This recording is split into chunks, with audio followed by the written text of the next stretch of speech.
Hola, muy buenos días. Muy buenos días a todos. Vamos a dar inicio a esta charla, ¿no es cierto?, de don Sergio Villar. Les agradezco a los que se han conectado y se irán conectando. Hemos partido a la hora muy puntual. Nuestra carrera todos los años tiene estos ciclos de charlas, digamos, de al menos un charlista al mes, de personas que tienen una gran relación con la historia y con el futuro de nuestro país. Lo importante para nosotros es conectar a nuestros alumnos con personas que les puedan dar una visión desde adentro, desde lo que ha pasado en nuestro país los últimos 20 o 30 años y lo que se proyecta que pasará. En un momento tan importante como el actual de una convención constituyente que va a cambiar los destinos del país en muchos aspectos, probablemente o potencialmente. Por consiguiente, todo lo que podamos discutir y analizar sobre esa temática es relevante. Ayer tuvimos a don Antonio Leal, que estuvo con nosotros. Fue una muy interesante charla, nos habló del sistema político. Hoy día tenemos a don Sergio Villar y próximamente tendremos a don Alexander Linford, un doctorando en Derecho, que va a analizar el sistema electoral, tema muy relevante y con una charla muy desafiante que nos está haciendo Alexander, que nos dice, ¿serán elegidos los que tienen más votos? Y parece que el sistema nos muestra que vamos a tener una convención constituyente. Ahí también un tema que Sergio nos podría hacer un pequeño guillo y comentario interesante. El sistema electoral va a provocar distorsiones en la elección de la Asamblea. Es una cuestión bien interesante. Entonces, pero sin más, quiero presentar a nuestro invitado. Todos lo conocemos, pero vale la pena repasar algunos elementos de su amplio currículum. Él es un político chileno e ingeniero civil, presidente del Consejo Chileno de Prospectiva y Estrategia, Senior Fellow en el Inter-American Dialogue de Washington, vicepresidente del Consejo Consultivo del Instituto de Democracia y Elecciones, presidente de la Corporación Museo del Salitre. Ha recibido distinciones, muchas distinciones, solo vamos a mencionar dos porque sería muy largo, pero la medalla de oro en 2017 del Instituto de Ingenieros de Chile, premio al Ingeniero del Año en 2016. Por consiguiente, la trayectoria académica y política del señor Villar es muy amplia. Fue ministro de Minería del presidente Allende. O sea, estamos hablando de un hombre, y eso quiero destacarlo a nuestros alumnos, conectado largamente con la historia de Chile, pero presente largamente en el futuro de Chile, porque tiene una visión sin duda muy interesante que ya nos planteó el año pasado en un coloquio que tuvimos con él, y por eso quedamos muy interesados en seguirlo escuchando. Estuvo preso al inicio de la dictadura, estuvo exiliado, y tras el retorno a la democracia fue senador, ministro de Educación del presidente Lagos, Obras Públicas del la presidenta Bachelet, presidente del Partido por la Democracia en 3 ocasiones, miembro de los consejos directivos de las Universidades de Chile, Católica, Temuco, Mayor y Santiago.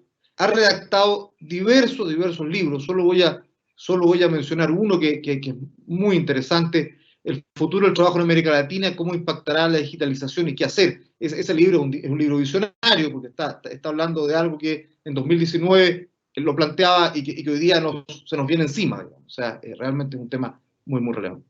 Así que, sin más, voy a presentar a nuestra moderadora, a la profesora Lorena Araya, parte de nuestra carrera, presidenta y directora del Grupo de Análisis y Políticas Públicas de nuestra carrera, y que va a interactuar, ¿no es cierto?, y va a dialogar con nuestro expositor Sergio Villar. Muchas gracias, don Sergio, muchas gracias, Lorena. Los dejo para que podamos dar inicio a esta charla. Gracias. Muchas gracias, director. La bienvenida a todos nuestros asistentes que se han ido integrando. Tenemos una larga inscripción y eso demuestra el interés de nuestros estudiantados, los profesores de la universidad, de la Facultad de Ciencias Sociales y otras facultades que nos acompañan, y autoridades de la universidad y alumnos obviamente de la carrera de Administración Pública y otras carreras que se interesan por los problemas y la contingencia política, social, coyuntural en que estamos atravesando hoy día. Nuevamente quiero agradecer a Sergio Villar la disposición y la gentileza que ha tenido para estar permanentemente con nosotros. y aportar desde su visión de un hombre con una larga trayectoria, tal como lo dijo el director, pero también con sus actividades en lo que es prospectiva y vinculados al futuro, tanto en Chile, en América Latina y a nivel mundial. Nos va a presentar la charla Los desafíos de la administración pública en el marco de las nuevas demandas sociales y el proceso constituyente. La estructura de la exposición va a ser alrededor de unos 30 minutos aproximadamente. Los asistentes pueden ir generando preguntas a lo largo de la exposición. Al término de la exposición de don Sergio Vitar, voy a rescatar, si no todas aquellas preguntas, y vamos a iniciar un diálogo con Sergio en pos del tiempo y la cantidad de preguntas. Así que, sin más, dejo a nuestro expositor, que es un lujo para nuestra carrera tenerlo nuevamente. Sergio tiene la palabra. Agradezco a Lorena que me haya invitado. Y las palabras del director también me emocionan, Eric Latorre. Lo mismo quiero saludar al secretario de Estudios de Administración Pública, que nos acompañó ayer, Diego Durán, y a los alumnos y a los profesores que me han dicho que algunos están allí en nuestra audiencia. Y quiero decirles para partir que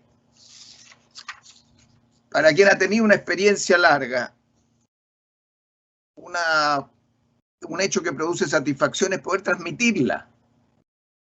Para que les sirva a los jóvenes, porque ustedes van a manejar el país hacia adelante, en un mundo cada vez más complicado. Por lo tanto, yo les agradezco la oportunidad de poder transmitir esa experiencia, entendiendo que las experiencias valen en un momento determinado de la historia y que van cambiando las políticas útiles en función de las nuevas realidades. Pero ¿qué es lo constante?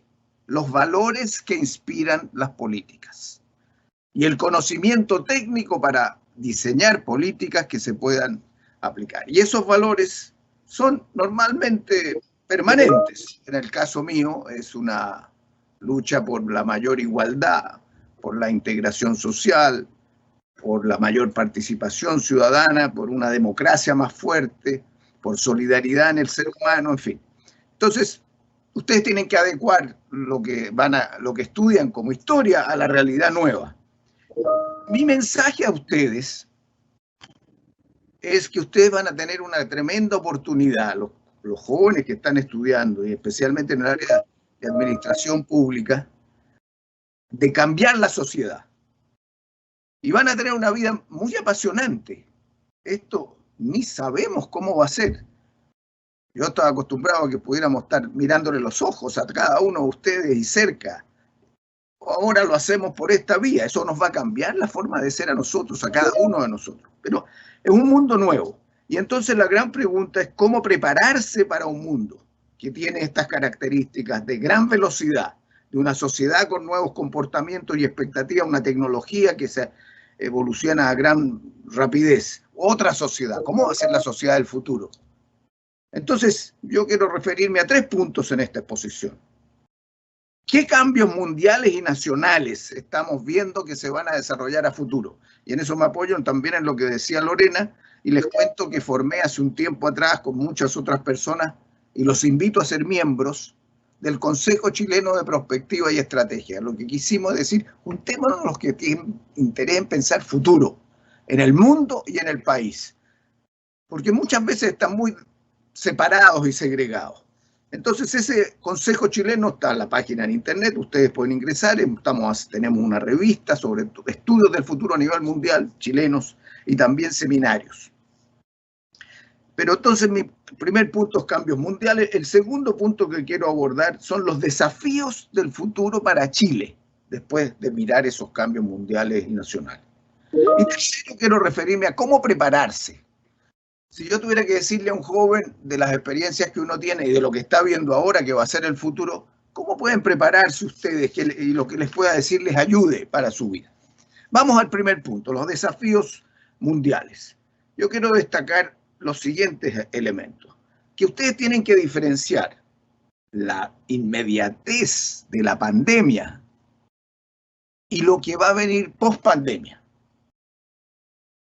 Sobre la inmediatez, sin duda, hay dos grandes temas. La salud, el cuidado de la salud y por consiguiente la reforma de la salud.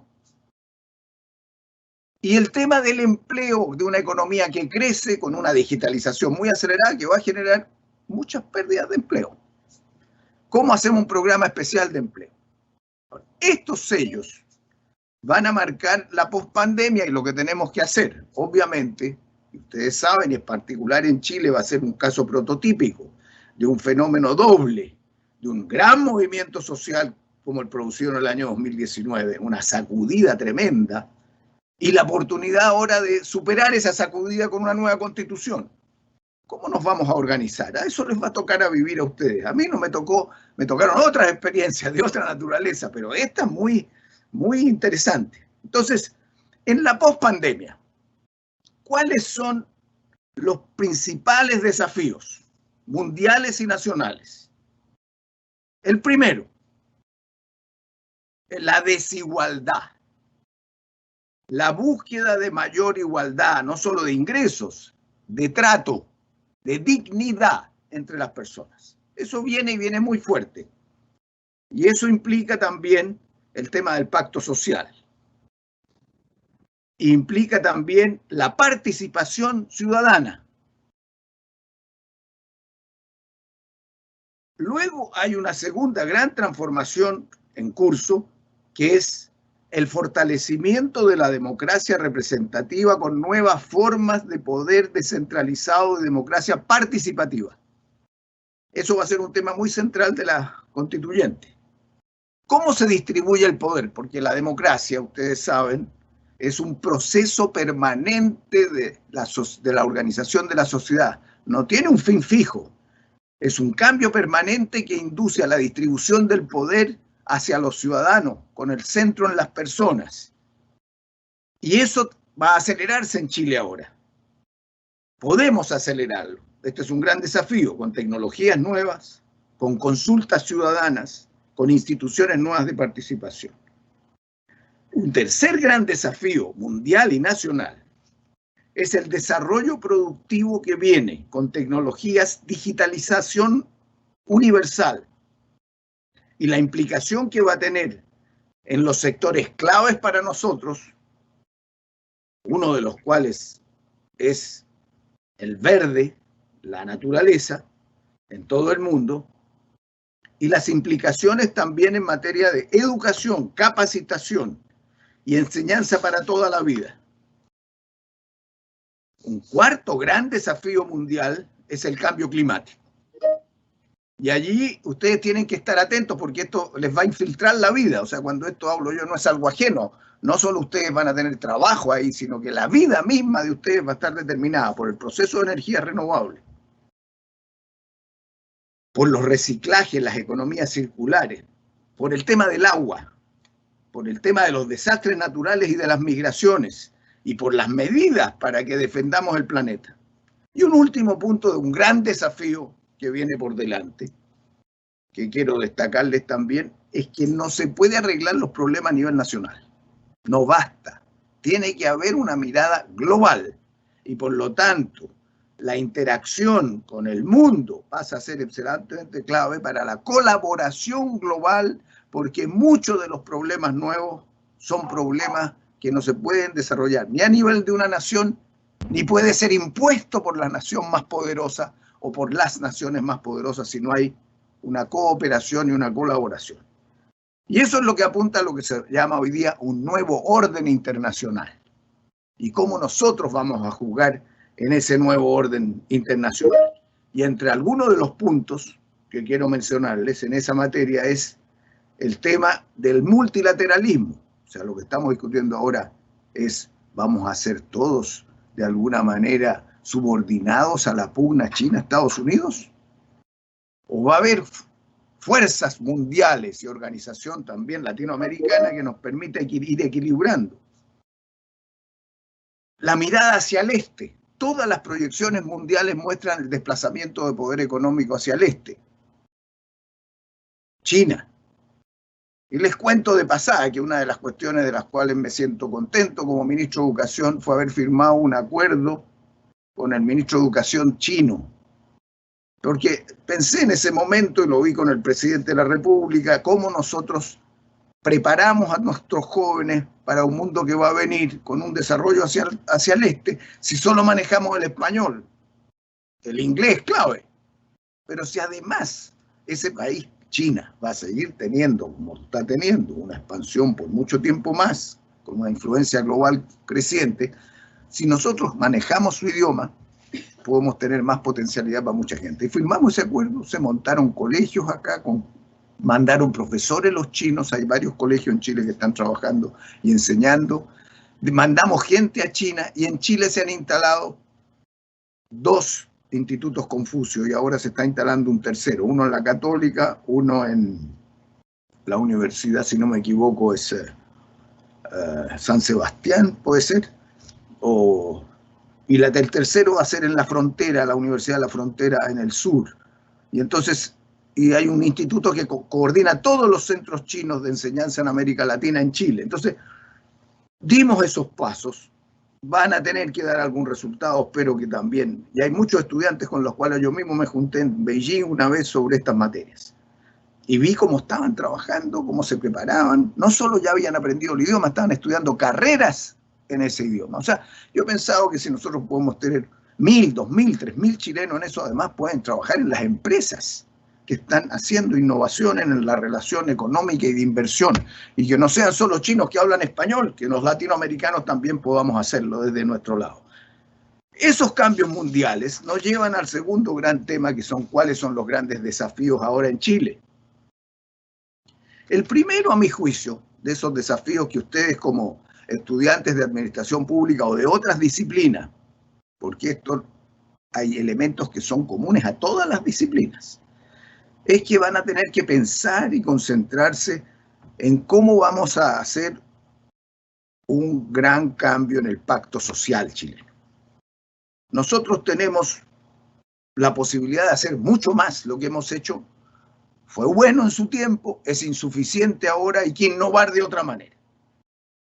En esta mirada, el objetivo estratégico, a mi juicio, que les quiero transmitir, es la creación de un piso universal, progresivo, de bienes públicos para todos los chilenas y chilenos. Y eso creo que vale para toda América Latina.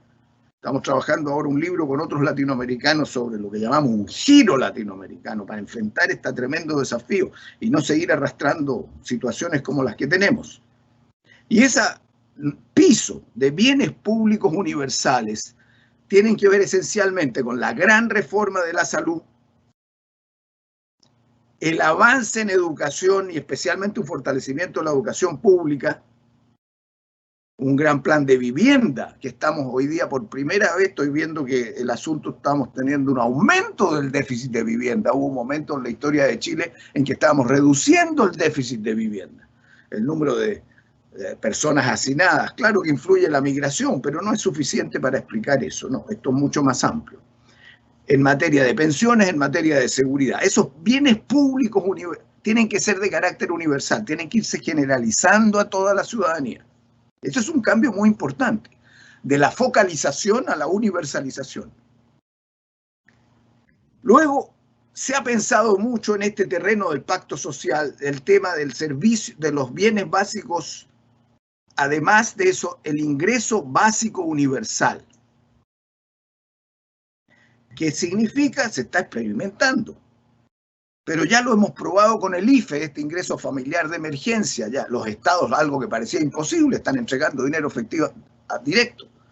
Entonces, la tesis de que la sociedad pueda entregar a cada uno un ingreso básico mínimo para que sobreviva y tenga más libertad, se sienta más seguro, innove mejor, y especialmente a cuántas mamás que son solas.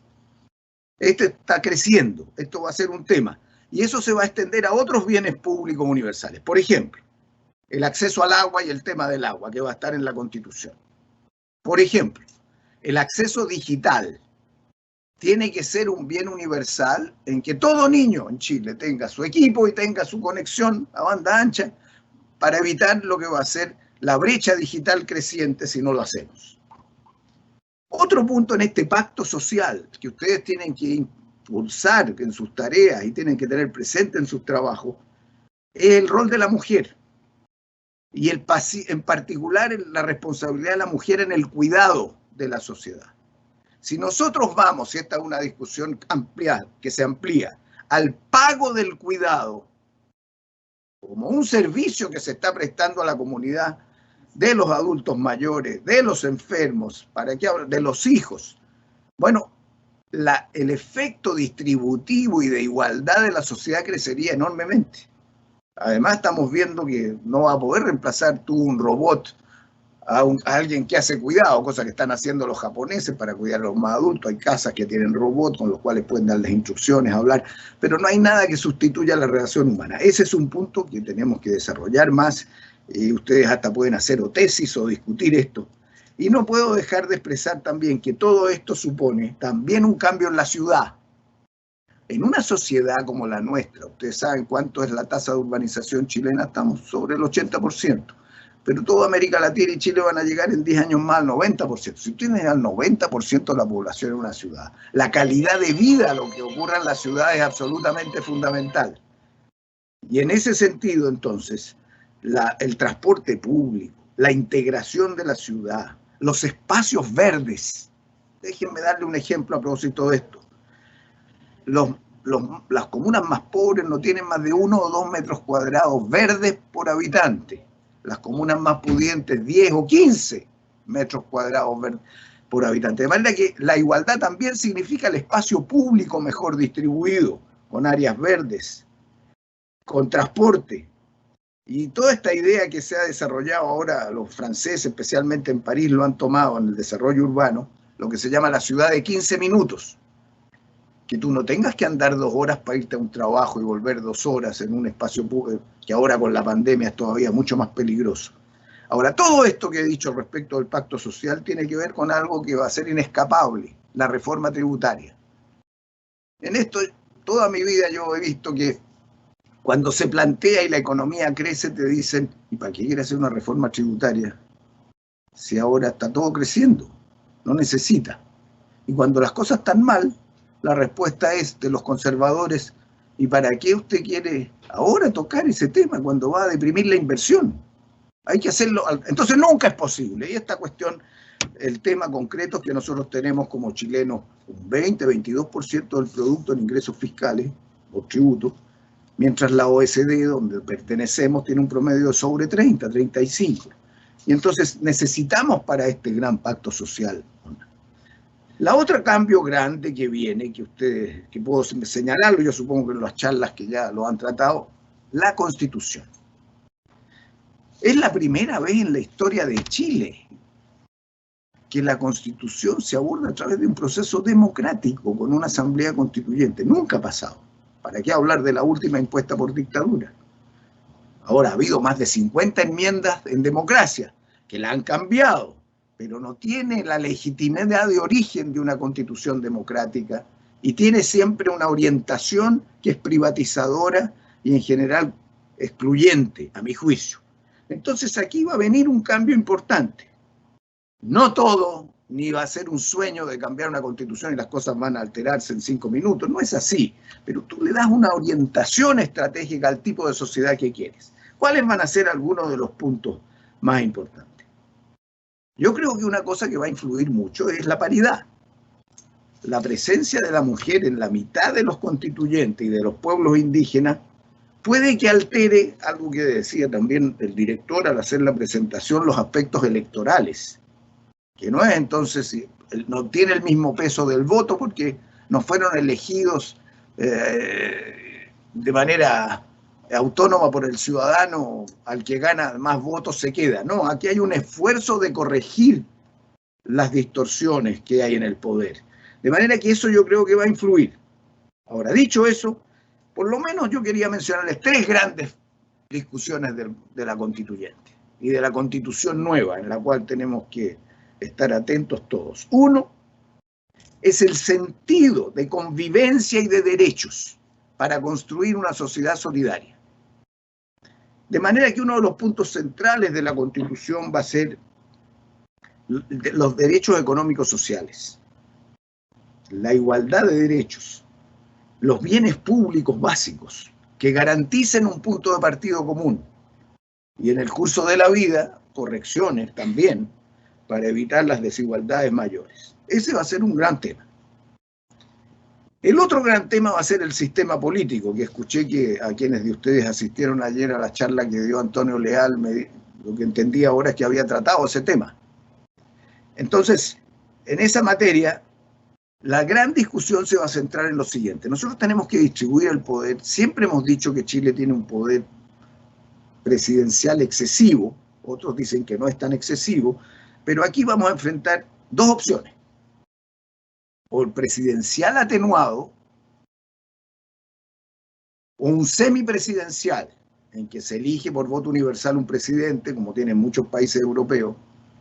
Los casos de Francia y de Portugal son los que más analizamos que se acercan a una realidad de esto. También tienen sistema semipresidencial Rusia y tiene semipresidencial Polonia. El resto, casi todo lo que es Europa, es el sistema parlamentario. Pero nosotros o vamos a atenuar las facultades del presidente, y hay varias, tiene que ver con los quórums, tiene que ver con la iniciativa de ley, tiene que ver con los problemas tributarios. Eso yo lo viví como senador. Y hay toda una experiencia que se puede expresar. O el semipresidencial en que tú eliges al primer ministro en el Parlamento. Y ahí se constituye una coalición que le da sustento. Muchos dicen, no, Chile no va a funcionar porque la fragmentación de partidos es muy alta, entonces va a ser muy inestable el primer ministro. Hay países que tienen un sistema que se llama cuando tú le restas la confianza al primer ministro, como para sacarlo tiene que haber lo que se llama una propuesta constructiva, o sea, tiene que haber otra coalición que lo reemplace, porque si no los países quedan sin gobierno. El sistema político va a tener una fuerte discusión en materia de dar más poder regional, vienen los gobernadores regionales, la distribución del poder, la participación, el diálogo social, y luego va a estar el tercer gran tema, que esto va a ser un Estado plurinacional. ¿Y qué implica? ¿Cómo se hace el reconocimiento de los pueblos indígenas?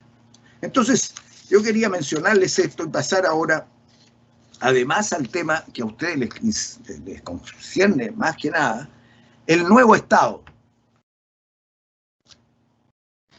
Si ustedes leen todas las observaciones de los últimos años, pero que se acelera con la pandemia, es que la lógica de un mercado que determina el rumbo de una sociedad no funciona, que ha generado más desigualdad, que genera concentración de poder y que la sociedad nueva tiene que ser más equilibrada y el Estado le corresponde una función fundamental. O sea, la afirmación que tú escuchas en todas partes es una reposición de la capacidad del Estado.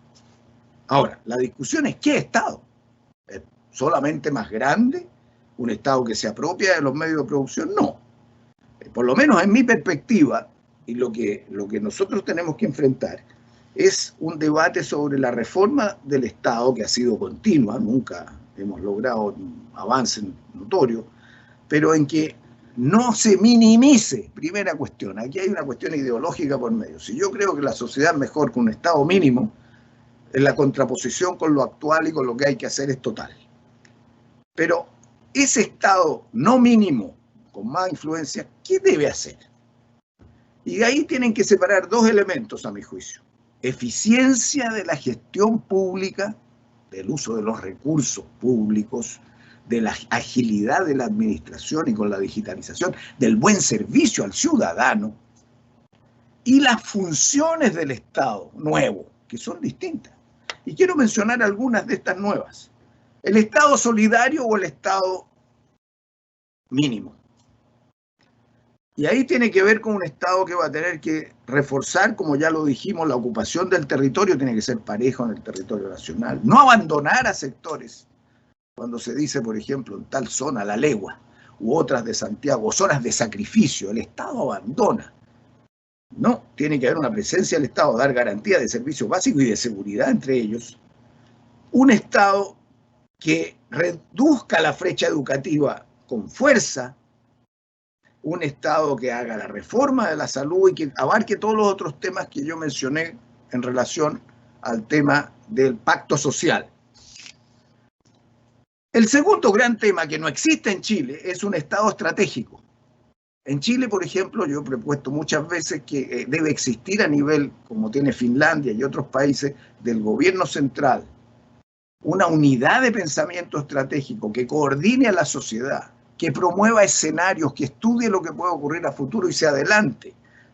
El Senado tiene el Consejo del Futuro, al cual seguramente más de ustedes han asistido alguna vez, que es una reflexión, pero tiene que ser ciudadana, no de una minoría. Entonces, el tema de lo público y lo privado, la convocatoria social para tener una visión compartida, un relato común, la búsqueda de consensos para abordar los grandes temas que tenemos por delante es un Estado estratégico. Un Estado innovador. Aquí ha habido una discusión grande, no sé si ustedes hasta dónde han participado en ella, pero los que se interesan deben hacerlo más, es cómo vamos a cambiar la estructura productiva del país.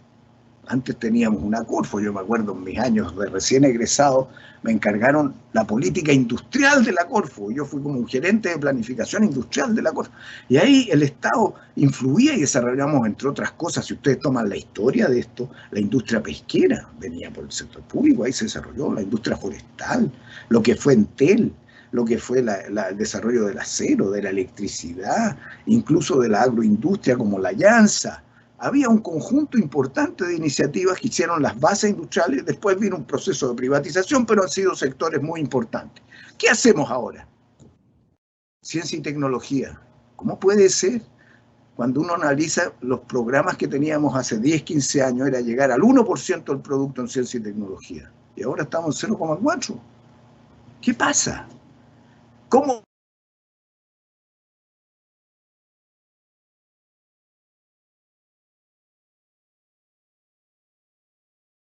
También.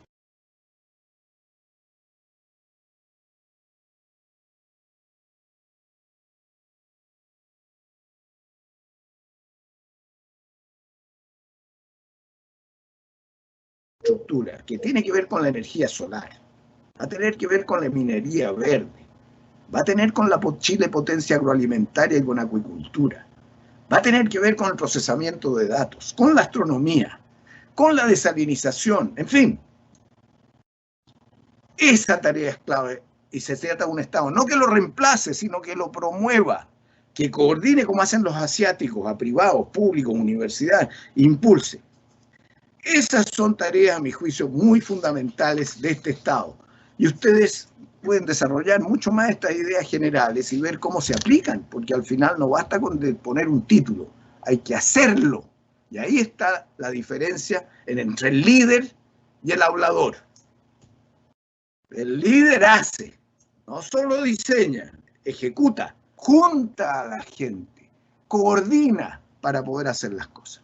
Y aquí paso al tercer punto para ir terminando esta exposición, que es cómo prepararse. O sea, si yo me he preguntado, bueno, yo en mi tiempo pensé mucho eso, cómo me preparaba mejor, y me fui metiendo después en política porque la sociedad me llevó a eso. Pero yo puedo decirles que las cosas que a mí me parece que siguen vigentes muy importantes son: ustedes ante un mundo incierto tienen que tener formación en ciencias básicas y en lo que se llama las áreas de la literatura, las humanidades, la historia, la filosofía, ciencias duras y ciencias humanistas. ¿Por qué? Porque van a tener un desafío de aprender, autoaprender. Ustedes no saben cuántas carreras van a tener. Probablemente no van a tener una como en el pasado, van a tener varias. No saben ni siquiera en qué van a trabajar porque hoy no se conocen los nuevos trabajos. Eso va a requerir entonces una capacidad de educación para toda la vida y un conjunto de habilidades. ¿Y qué dicen los expertos respecto de formarse y las nuevas habilidades? Destacan las siguientes nuevas habilidades que son necesarias si uno quiere que le vaya bien y que le ayude a su sociedad. Primero, la adaptabilidad, la flexibilidad, situaciones cambiantes en incertidumbre, tener capacidad de adaptación. Segundo, se destaca mucho la empatía, la capacidad de entenderse con los otros, el trabajo en equipo y la convivencia. Solo no puede. Y para eso se destaca mucho la necesidad de una formación interdisciplinaria o multidisciplinaria que les permita interactuar con disciplina y por lo tanto ser parte de un equipo innovador.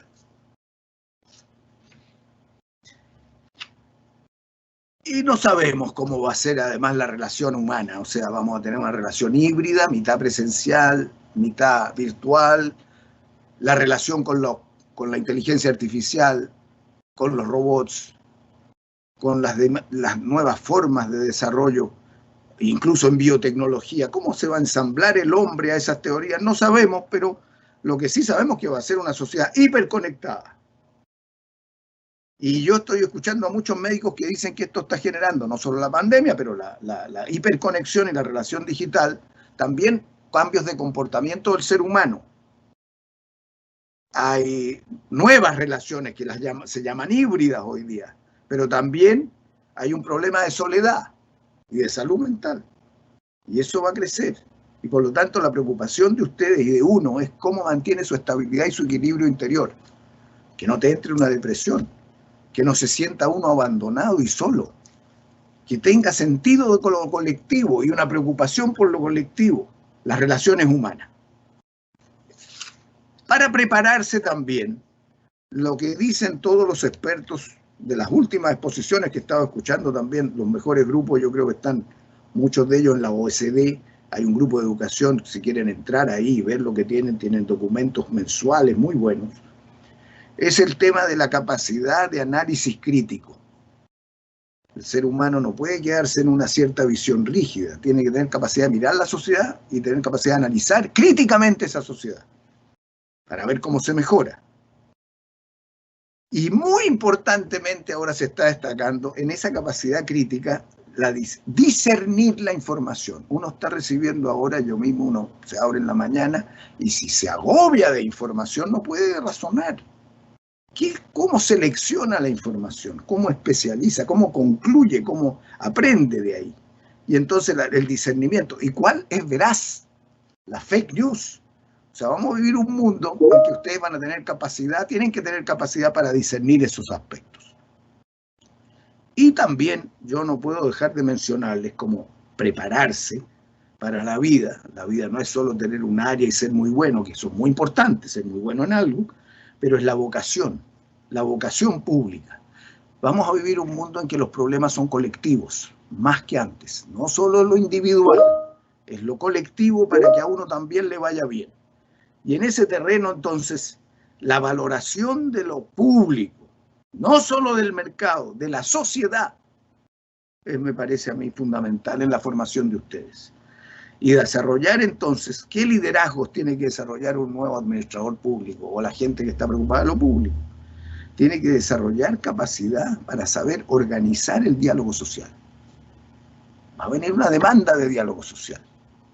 Ustedes van a tener que ser capaces de organizar participación, paneles, consejos, cabildos, conducción de diálogo, oír, ponerse en los zapatos del otro.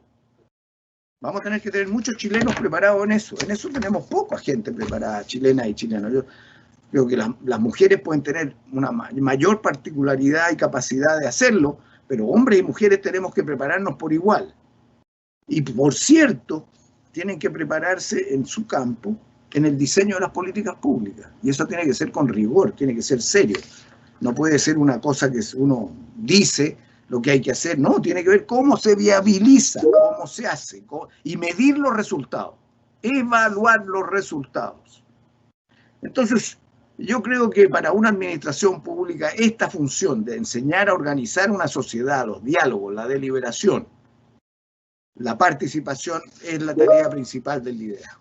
Y yo les recomendaría además, si tengo unos minutos adicionales, de adentrarse y aprender las siguientes cosas. Uno, la prospectiva.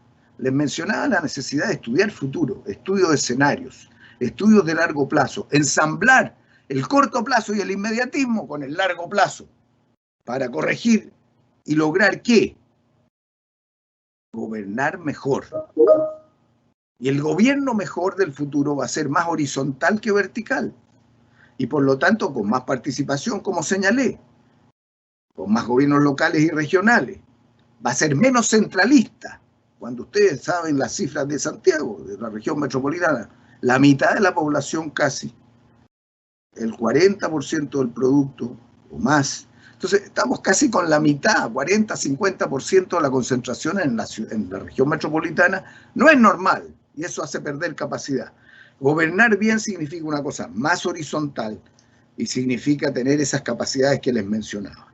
Y muy importantemente, hay que educar para la democracia. Hay que educar por los derechos humanos. Hay que educar para formarse mejor a los temas que les planteé recién. Y tenemos que tener más escuelas de gobierno. Yo los felicito porque están haciendo estas charlas que tienen que ver con oír de cómo gobernar. En Chile, ¿cuántas escuelas de gobierno hay? No hay muchas más escuelas de business. Pero necesitamos formar gente para las escuelas de gobierno. Y la formación democrática y de derechos humanos nos ayuda ¿a qué? A una cuestión clave, que no se ha ido la amenaza, el populismo y el autoritarismo. Siempre están amenazando una democracia. Por lo tanto, lo clave es defender la democracia. Y ustedes, les guste o no, van a ser ciudadanos globales. Esta es una nueva cuestión. ¿Cómo es un ciudadano global? Que no solo se preocupa de los chilenos, se preocupa del mundo. Los grandes intercambios de ideas en materias centrales como van a ser el medio ambiente, como va a ser la paz mundial y como va a ser también el tema de la salud. Fíjense que ahora usted no se puede descuidar del otro que se enferma. O sea, o se enferman todos o no se enferma ninguno. Usted no puede aislarse. La vida de usted depende del otro, mucho más que antes en la historia. Y quiero terminar señalando también dos temas que me parecen claves para el trabajo de lo que va a venir, los desafíos que ustedes van a tener. Lo mencionó el director, es el cambio del trabajo con la digitalización.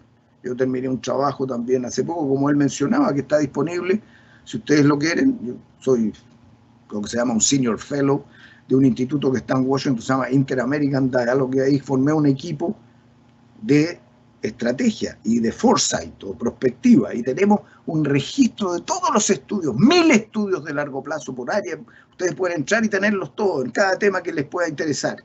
Y ahí entonces hemos planteado también este tema del impacto de la digitalización en el trabajo.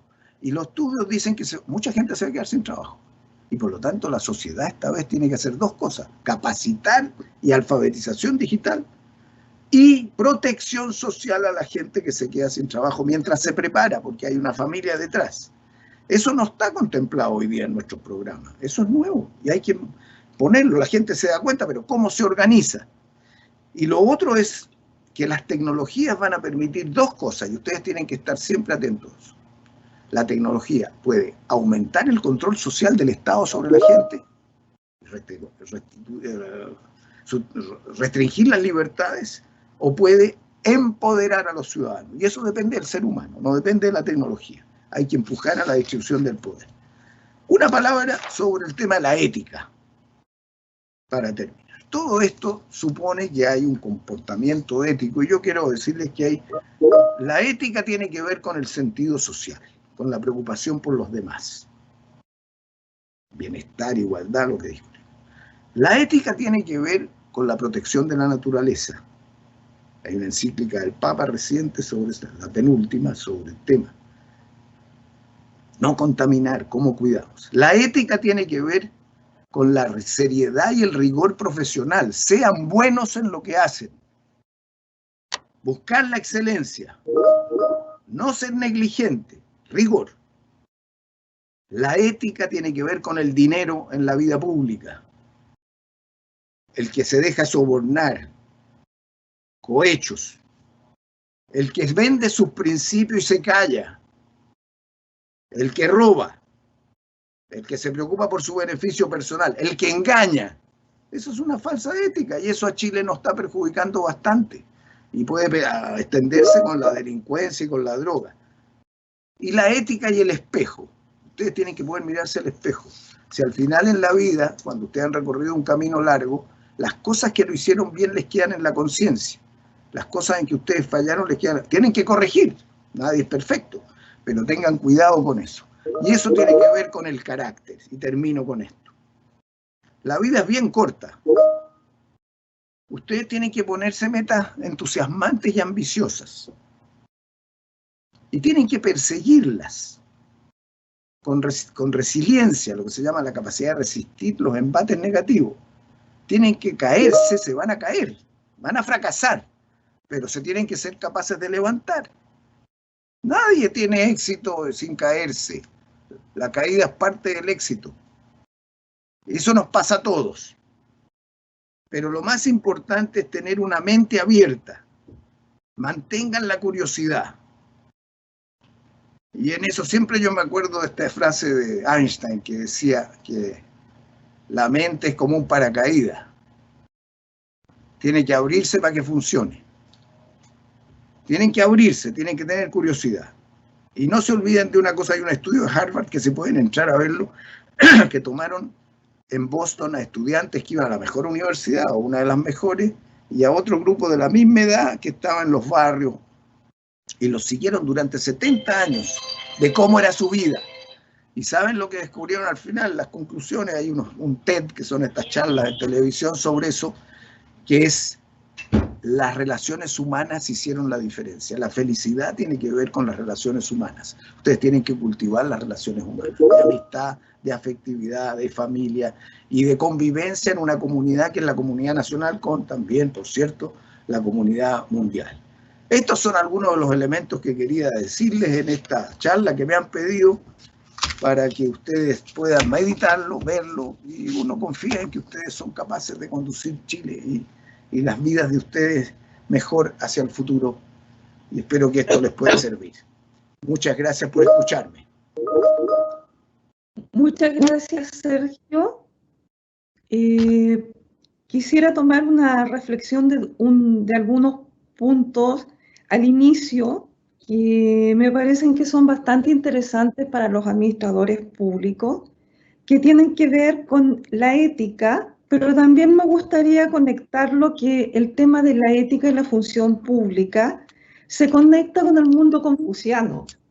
El buen funcionario público es una cuestión que en la China milenaria, del Imperio Chino, a los albores del Imperio Chino, ya empieza a ser parte de la administración pública.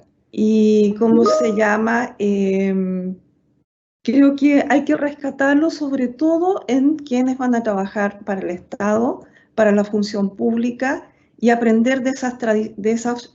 No quiere decir que entremos al mundo confuciano, pero observar qué pasa y cómo se construyó esta sociedad china con una ética pública. Creo que es bastante relevante traérselo a estudiantes que se están formando, y muchos de ellos son de primer año, y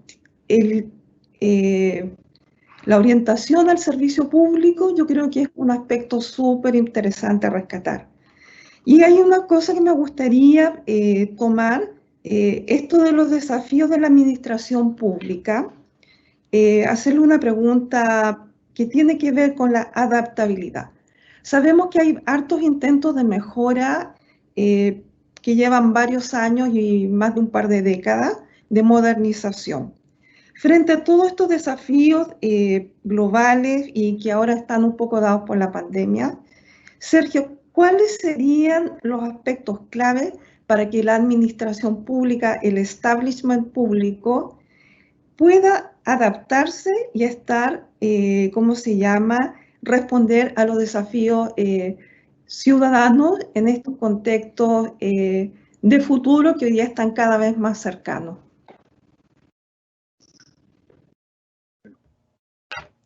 Concuerdo contigo, Lorena, sobre el tema de la ética que me toqué al final y la función pública.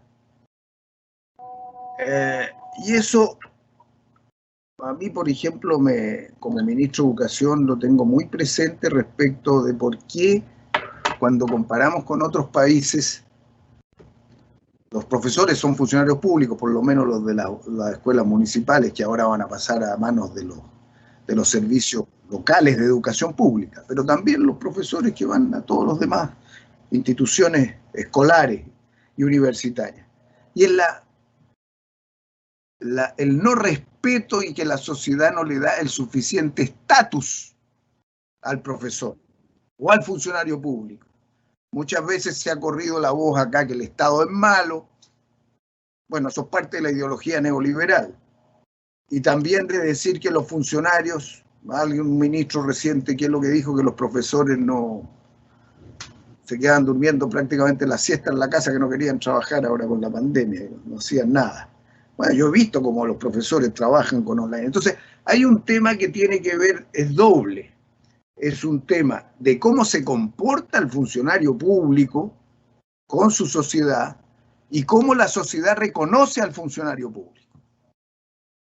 Y le da un estatus de que cumple una función de ayudar a los bienes sociales colectivos, al bien público. Yo creo que eso se los digo a los alumnos de administración pública porque hay que hacer ese reconocimiento y van a tener hacia el futuro más importancia en su vida. Ahora, eso supone también algunas cuestiones que se deben hacer. Una es, vamos a tener que entrar al tema de cómo, de los funcionarios públicos, cómo se contratan y cómo se forman.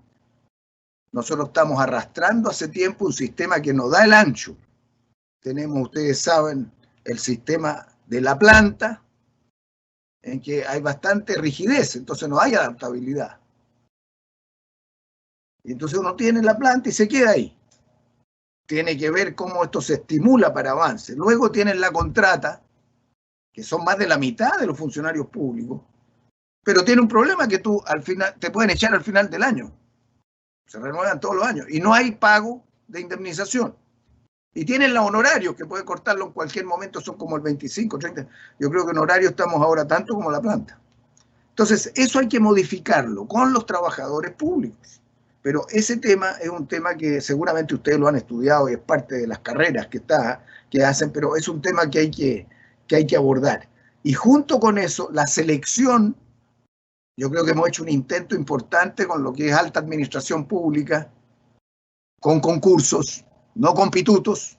También eso hay que fortalecerlo porque al final lo que yo planteé sobre el Estado supone que existe una gran capa de funcionarios de alto nivel, o gente con una convicción de país que va más allá de cada gobierno, que no los cambian en cada gobierno, pero que son fundamentales para gobernar. Así lo viví yo las veces que fui ministro. O sea, yo me apoyaba mucho en la gente que estaba dentro, que es la que más sabía.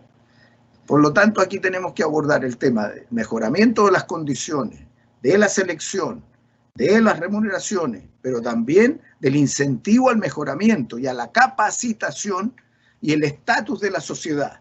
Pero en medio de eso, el funcionario público tiene un rol de liderazgo y tiene que cuidar eso, tiene que dar un buen servicio, tiene que tratar al funcionario con dignidad y la sociedad tiene que ir reconociendo esa función del sector público. Pero Confucio te podríamos traerlo, están los institutos Confucio aquí, pero enseñan chino nomás. Podríamos pedirle que nos cuenten más la historia de cómo funciona aquello.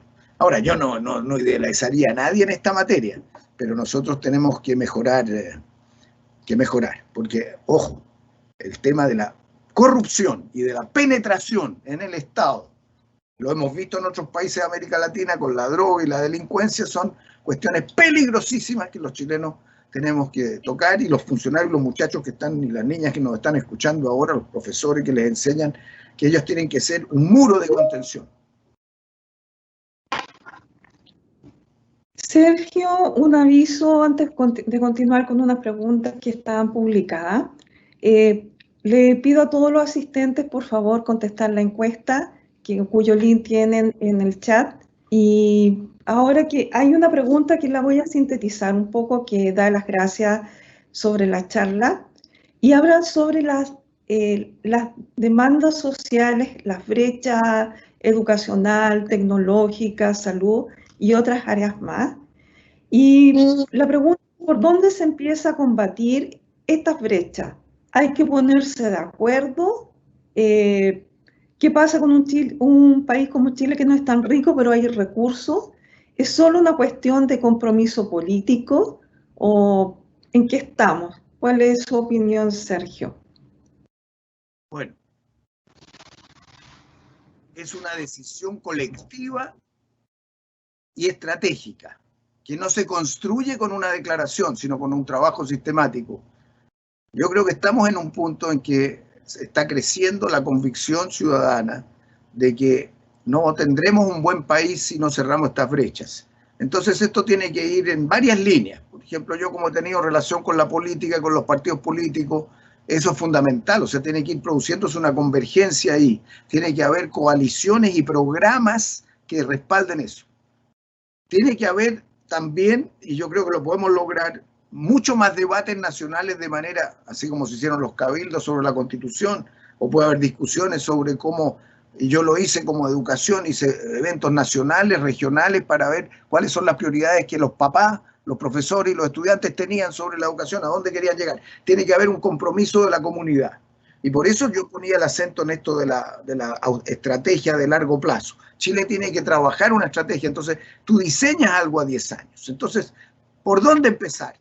Tienes que atacar por simultáneamente, pero sin duda el tema salud, el tema educacional, el tema vivienda, tienen que ir a la cabeza con un Estado que mejore su eficiencia y con asociación con el sector privado. Yo no creo que esto sea una cuestión del Estado o del sector privado. Lo que pasa es que, a mi juicio, la sociedad está desbalanceada a un predominio del mercado que desajusta todo el resto. Y entonces no vamos a poder seguir creciendo ni desarrollándonos si no equilibramos mejor.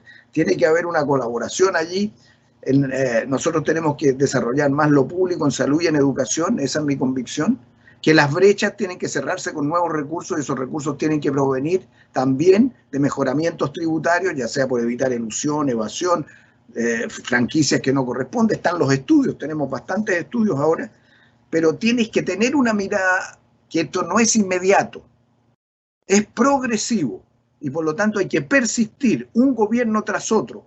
Entonces debiéramos ponernos metas a 10 años plazo y decir, en 10 años plazo al 2030, están además la agenda del 2030 de las Naciones Unidas, que nos puede servir como referencia, vamos a llegar a tanto, no solo en la parte energética, que ya tenemos metas respecto a la descarbonización, que hay que lograrlas, o en agua, en educación, en salud. Si no cerramos la brecha en educación, no vamos a tener un país justo. Piensen ustedes, no sé, termino con esto. ¿Se acuerdan que salió hace un tiempo atrás unos datos que decía que en los puntajes nacionales en años de pandemia, el 96% se los llevaron los colegios particulares pagados? Eso nunca había sido así. Entonces, cuando no está funcionando la escuela, no corrige la distorsión que viene de la familia, esa es una brecha enorme. Entonces la escuela, la educación, la prioridad por equilibrar la cancha, parte y eso parte con la educación parvularia, con las salas cunas. Y de ahí tenemos que arrancar con bastante más fuerza, darle más fuerza a las organizaciones sociales, sociedad civil y también a los sindicatos. O sea, tienes que atacarla por distintos lados, pero tiene que haber una estrategia compartida. Y yo espero que eso se refuerce con la Constitución. Sergio, creo que con eso se responde un poco otras preguntas que estaban, pero hay otra que me parece interesante para cerrar la charla. Es que dice, ¿cómo se puede establecer un sistema semipresidencial en Chile con la cantidad de partidos políticos existentes hoy día que son bastante más allá de los que uno logra conocer? Ese tema va a ser... es una duda que yo tengo, porque con el cambio del sistema electoral, que a mi juicio era necesario, claro, se ha creado una cantidad enorme de partidos, más de 20 o 30. Entonces tú preguntas, bueno, si hay uno y estamos medio empatados, una persona puede poner en duda todos los resultados. Entonces, ¿cómo se hacen coaliciones? Entonces, tú tienes ahí el tema del Parlamento, que genera el primer ministro. La pregunta de algunos, la respuesta que dan es la siguiente, que el hecho de tener instalado el sistema provoca la formación de coaliciones para dar gobernabilidad. Y entonces se forman las coaliciones en el Parlamento después de elegido. Cada partido y cada candidato llega con sus programas, se van analizando programas para tener un acuerdo. Tomemos el caso ahora de Portugal. Portugal ha tenido bastante éxito, tiene un gobierno de centro izquierda minoritario, y tiene los apoyos, porque en el Parlamento no los tiene todos. En España no anda muy lejos, parecido. Entonces, lo han logrado manejar, pero tiene esas dificultades. Y tendría que imponerse una norma como tienen los alemanes, que tú tienes que juntar el equipo que va a reemplazar, tienes que tener la mayoría para sostener a otro primer ministro. Si es que los partidos no se pusieron de acuerdo en el primero y se cayó, ¿cómo se hace? Pero tiene un riesgo de inestabilidad, eso yo no lo puedo negar. Y entonces el otro camino puede ser atenuar el presidencial, cambiar los quórums de los 4/7, establecer la posibilidad de que el Parlamento fije también la tabla, reforzar los sistemas de iniciativa popular de ley, tener plebiscito revocatorio, tener una oficina de presupuesto en el Parlamento y reforzar esa capacidad parlamentaria, desarrollar los poderes regionales con gobernadores regionales y locales, con municipios con más recursos, tienen pocos recursos y se va a desplazar el gobierno para allá. De manera que esa es la otra opción. Yo creo que vamos a tener que entrar en esa discusión. Yo confieso que tengo mis dudas respecto al sistema parlamentario por este punto y se puede atenuar el otro, pero también tiene problemas el otro. No hay soluciones simples acá. Van a tener pros y contras. Así que pongámonos a estudiar ese tema, yo creo, con mucho más fuerza. A mí me ha generado siempre cierta duda el semipresidencial, que es distinto del parlamentario, semipresidencial, porque he hablado con franceses que lo tienen. Me han dicho, tengan cuidado, no funciona bien. Ellos tuvieron que hacer una reforma. Tenían 7 años de presidente y el primer ministro a veces era el presidente de un lado y el primer ministro del otro. Pasó cuando estaba Mitterrand y Chirac, pasó cuando estaba Chirac, que era de derecha, y Jospin, y no funcionaba bien. Entonces lo cambiaron y bajaron de 7 años presidente a 5. E hicieron coincidir la elección presidencial con la elección parlamentaria, de manera que las mayorías pudieran sostenerse y el que ganaba la presidencial pudiera tener mayoría en el Parlamento. Pero no es fácil, y nosotros no tenemos una tradición en esa dirección, de manera que hay que pensarlo más.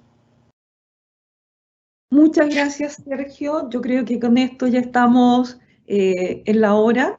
Agradecerle nuevamente a los asistentes y el interés por las preguntas, que traté de sintetizar varias y recoger lo que sé que son las preocupaciones de una carrera vinculada con el servicio público, que forma a quienes van a estar ejerciendo la función pública y que nos van a relevar en el futuro, y en las manos de ellos va a estar el futuro de este país.